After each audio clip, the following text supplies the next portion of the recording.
Hello everyone. We all know that there's a protest going on in the North India, mainly in the regions in and around of New Delhi, and we can call it as a protest of the farmers 2.0 because 2 years back exactly we also knew that there was a large scale protest. The protest which was the earlier case was quite different, that was related to the farm bills, but the protest now which the farmers are doing is related to MSP. In this video, along with this MSP, what are the other demands of the farmers? So what actually the farmers are demanding? What is in this session we'll read about the farmers, their concerns, okay, and why they want the MSP to be legally backed, and what is the role of mgnrega in this, okay. So from the next few days you'll regularly read in the newspapers about the farmers and why are they protesting in the market, okay, and what is their exactly need, and almost most of the newspapers have covered this, stating what is that reason for the protest of the farmers. And we can see in the Hindu, okay, Indian Express, etc., and the Mint, so raising a like the demand of the farmers. And what are the demands of the farmers? Prior to this case, you should understand first what is the farmers need, what is the farmers are in need of. See, farmers want the MSP to have a legal backup. See, MSP is declared twice in a year, okay, and that covers for Kharif and Rabi crop, and that is basically for 2 seasons, that is the Kharif and Rabi, covering 25 crops, okay, in which 14 are the Kharif, 7 are the Rabi, and the 4 are the calendar crops. This is actually been submitted by CACP, which is a Commission for Agriculture Cost and Prices, which will be finalized by CCEA, that is Cabinet Committee on Economic Affairs, and finally that is approved by CCEA, and that gets implemented in the country. Next, very importantly, you should understand that only 25 crops are covered. Not all the crops are covered in the part of MSP. See, there are so many crops which are grown in the country, but there are only few crops which are covered as part of MSP. What are those crops? Those crops which has more relevance, those crops which have the good priority in the market, domestic, etc. Those crops which are actually required in the BPL category, okay, providing them via PDS. So these are the factors which made the government to procure those crops under MSP. Second important and very important, what are the economists saying about this? Economists say, sir, don't go with MSP, the legal backup, etc., because you are procuring only few crops. You're not giving more number of crops. Only few crops which are in demand, which are in need, which are staple. So these are the requirements which we make use in considering the MSP factors.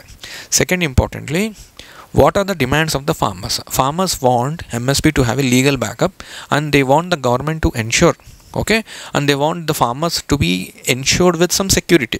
Like today MSP may be removed, okay, may be added, okay, maybe number of crops can be increased or number of crops can be reduced. So all these cases may happen. In such a case, it could be better if you have a legal backup so that the farmers can have a better say in this, and hence the farmers are protesting to have a legal backup for the MSP. This is the first case. Second case, farmers also want the mgnrega, like most of the agriculture activity is performed for 6 months, remaining 6 months there should be a better backup. See, anyways, mgnrega is based on an act. Mgnrega Act ensures that 100 to 150 days of work needs to be given to the farmers. So this is what the farmers want, that number of days in the mgnrega can be increased and should be increased. That can have a protection. Land encroachments, resettlements, rehabilitation, okay, and the forest issues, land issues, water issues. There are so many factors which made the farmers to come out from their zone and started demand from the government, considering that we have the various issues and this is the right time that the government has to consider them. What economists say, I'll tell you in the one word. Economists say, sir, what you are covering MSP is quite okay, but don't enlarge this. Other than MSP, if you can consider, give them income support. Now what is this income support? Income support means the support which is given to the farmers. So for example, you take in the case of Telangana, we have Raitu Bandhu. Raitu Bandhu is an income support. PM Kisan, okay, which is the income support. See, it does not differentiate any farmer. It considers farmer. It considers what is the percentage of land you hold. Based on the percentage of the land, I'll start providing you certain returns. On per acre, I may give you 5,000, 4,000, 3,000. It depends. This is an income support to the farmers. So when there is an income support to the farmers, it is an assured income to the farmers if you hold the land. In such case, MSP covers only few crops, only few farmers are getting benefited. Whereas income support scheme promotes every farmer, that is pre-harvest certain amount will be given to the farmers and farmers can actually cultivate. So economist says it's better to withdraw MSP and it could be better if we can promote income support to the farmers. Next, what are the other issues we will see now? What are the other basic demands of the farmers? See, they want basically a law, so which can be very much helpful, okay, so that it will cover all the crops. That means as of now we have 25 crops. When we have 25 crops, so it is ensured that 25 crops are being protected, promoted under this MSP law. Next, determination of crop prices in accordance with the MS Swaminathan Commission's report. MS Swaminathan, okay, who is called as an agriculture scientist, and we also know he's in news recently, okay. So because of the Bharat Ratna, it was declared to him on his contribution to the growth of the country in terms of agriculture, and that is the reason we call him the father of green revolution in the country. Next case, he actually gave the crop prices, how the crop prices and how the calculations of the crop prices may be made. See, very simply, in the one line I can tell you, crop prices and the MSPs and the government procurement prices, this has to be calculated considering, okay, the labor, the investments, energy of the farmers, plus the family labors involved, domestic prices, international prices, all this has to be considered, and finally a final statement has to be made which is called as the final price.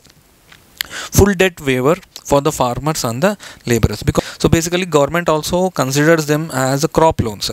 Crop loans are basically seasonal loans which are given to the farmers, okay, and that to purchase, or that too if there is some loss if you have occurred because of some sort of monsoonal changes or irregular monsoon or any pest attack, etc. In such cases, the government will give you some benefits in terms of the crop loans. So crop loans are seasonal, that are very minor in number when compared to the term loans. Term loans is for long term. So two types of loans which is given to the farmers, basically one is the crop loan, second one is a term loan. So they actually want full debt to waive off. That means they are considering both the crop loans as well as the term loans.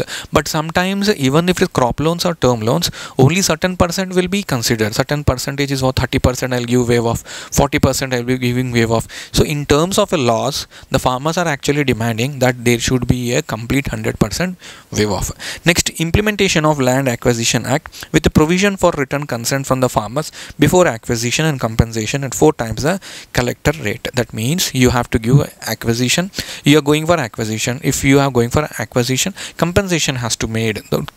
Please consider the market price or give us 4 times more. That could actually benefit the farmers or the person who is actually collecting the land, that is selling up the land. In India should withdraw from the WTO and freeze all free trade agreements. See, basically free trade agreements, what will happen if you are making a free trade agreement, it's an agreement between the 1 or 2 countries. If you are making agreement between 1 or 2 countries, when India exports the goods to other countries without any tax barriers, other countries do export India without any tax barriers. So other countries, if the production is very high, if the goods flow is very high in India, then the prices of the foreign goods will be very, very less. When the prices of the foreign goods are less, the demand of the foreign goods will be very, very higher. In such cases, demand for the domestic goods will fall. So what all the provisions you are making with respect to WTO, so come out of those provisions that for farmers are demanding. Next, pensions for the farmers needs to be protected. That means you should come across such a kind of case where you have to consider about the pensions of the farmers. So the pensions of the farmers, that means some sort of benefits needs to be given to the farmers. Compensation for the farmers who died recently about the Delhi protest, etc. Large scale protest because of the farm bills which were later withdrawn by the government. Farm bills, definitely. Next, electricity amendment bill 2020 should be scrapped, because that will again enhance per unit charges for the electricity. 200 instead of 100 days. This is what I have told you in the first case. They are demanding for the increase in the number of mgnrega, because other set of farmers who cannot go for the rabi, who can only participate in the kharif because of the good rainfall in the kharif, and there is no adequate rainfall in the rabi, which is making the farmer to come out from the rabi season and participate in the mgnrega. In such cases, it is ensured that you cannot give us only 100 days of work. Please ensure that our family gets at least 200 days of livelihood. Okay, and they have also asked the government to increase the wage. So the wages which are given are quite low, so they are demanding to give it at the 700 rupees. Next, strict penalties and fines on the companies producing fake seeds, pesticides, fertilizers, improvements in the seed quality. This is what the farmers are demanding. So because government has also come up with so many plans which can actually promote the seed certification concept. So that has to be ensured, and that needs to be actually promoted. Next, National Commission for Spices such as chili and turmeric. So we already have commissions for cotton commission, jute commission, sugarcane, respectively, coffee boards, etc. So just have come up with some turmeric related, chili related, etc., which can have an all India board which can regulate the prices, etc. Next, ensure rights of indigenous people over water, forest and land. This is like the common right which everyone wants, and the farmers are actually promoting this right, like they want to have a right natural resources like water, forest and land. Next, what could be the probable solutions? What government can ensure? See, two state examples I will give you. An example of Madhya Pradesh and also an example of Haryana. Madhya Pradesh and Haryana. See what happens in Madhya Pradesh and Haryana. In these cases, the state governments, basically I'll talk about first Madhya Pradesh. In Madhya Pradesh, the government has come up with price deficiency payment. The government has come up with PDP, price deficiency payment. So what is the meaning of price deficiency payment? See, price deficiency payment means when the farmer produces a good, okay, and government is promising him with the MSP, okay, and next the farmer will take this goods to the government godowns, okay, handing over to FCI, or the farmer can directly go to the market price, where in the market price he will go to mandi. Okay, so these mandis are mandi and the market system are regulated by the state government. It comes under the state subject because of agriculture marketing, and these mandis are basically regulated by APMCs, market committees. So APMCs are the market committees which will regulate, negotiate between the farmers and the market, whoever the private is there. So if, for example, if the FCI is purchasing, the procurement prices is what the prices which are being purchased by the government or the FCI. So the procurement prices, for example, government has declared it has 3,000. Okay, and if you go to mandi, because of good supply of the domestic as well as the international goods, etc., if the 2,500 is the price, then there is a loss to the farmers. So what government says, we are not procuring this year, so better sell it up in the market only. In such cases, when they sell it up in the market, they have to forcibly sell at 2,500. But in Madhya Pradesh, Haryana, etc., the gap of the market to the government which is set, which is called as 500 rupees, that 500 rupees will be compensated on the farmer's account. This is called as price deficiency payment. This is very important point. The gap of what the farmers is going to sell in the market and what the prices in the market comparing to the prices set by the government, and that gap is being compensated by the government. So this gap is on an average taken by APMC, because the farmers can say that the gap is more. Okay, I want more because I sold it in the APMC only at 2,000. Government, you have to give me 1,000. So in such cases, what the government will make sure that here APMCs are there. APMCs will set the prices, and based on the prices set by the APMCs, average prices they will take it and they will reconsider the prices, and finally they will pay it back to the government. For example, the government will pay it back to the basically to the farmers. All right, and this was quite common in Madhya Pradesh and Haryana. So this this is one option. Else the government can buy and give them MSP. This is first option. If the government does not want to buy, let them sell in the market. I'll compensate you. So this is could be the one answer. Like if the farmers are facing any sort of issue with respect to other crops. Anyways, if MSP is there, they are protected, and if MSP isn't there, PDP will be protecting them. So what economists are saying, like remove this MSP, PDP, etc. Give them some income support. If you can give them the income support, every farmer will be getting benefited, because not all crops, not all farmers are getting benefited because of MSP. So let us see whether the